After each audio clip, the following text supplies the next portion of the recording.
l'exercice un petit peu délicat de conclure la journée et puis peut-être de faire une petite synthèse ou bien de faire une ouverture sur tout ce qu'on a entendu.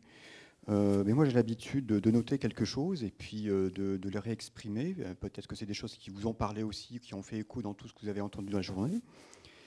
La forêt, évidemment, de la diversité, des écosystèmes, des espèces, des milieux, une richesse et certainement encore un atout, peut-être, hein, pour les changements qu'on doit faire face aujourd'hui, des changements liés au réchauffement climatique notamment, avec de la complexité, des choses qui sont multifactorielles, avec des tendances générales, des aléas, des événements climatiques, et puis la dure question de quoi faire face à ces changements, avec différentes stratégies possibles qu'on a évoquées. Il y a du laisser faire ou bien laisser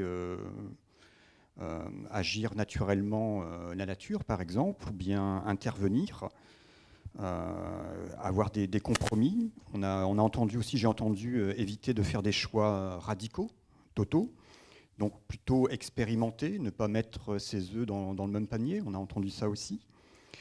Et on a parlé aussi du temps, alors non pas du temps qu'il fait, mais du temps qui passe, avec une différence d'un temps naturel de régénération ou d'évolution qui est long, et un temps humain, économique, qui est bien plus court. Et face à tout ça, on a entendu des choses que il faut peut-être aussi quand même prendre le temps dans la manière de peut-être de gérer ou de faire évoluer les choses.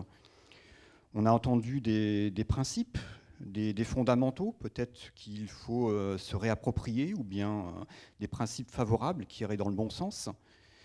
Alors, des réflexes de gestion qui devraient devenir une normalité ou des choses intégrées de manière tout à fait naturelle, si je peux dire ce mot.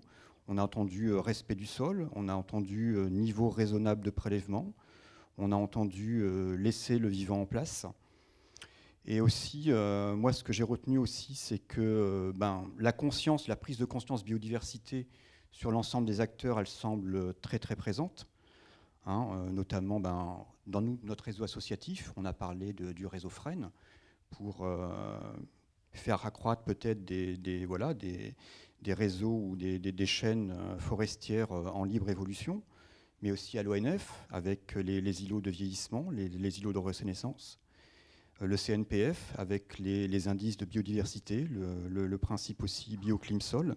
Donc il y a certainement des choses qui se mettent quand même durablement en place et qui devraient nous permettre d'avoir quand même une note positive sur ce qu'on doit gérer et faire face actuellement.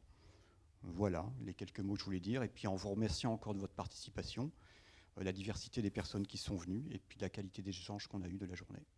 Merci.